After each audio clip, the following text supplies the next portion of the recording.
Da dove arrivate?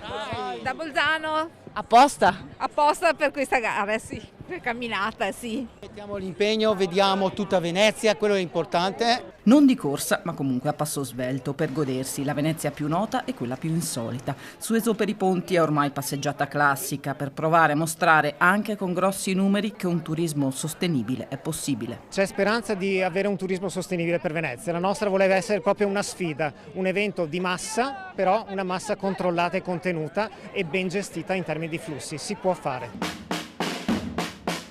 Giornata di festa allora, da Piazza San Marco le partenze scaglionate e l'arrivo del percorso più lungo, 11 km 42 ponti. Bella occasione per vedere Venezia e correrci dentro e guardare i monumenti, insomma. Complicato, però ce l'abbiamo fatta.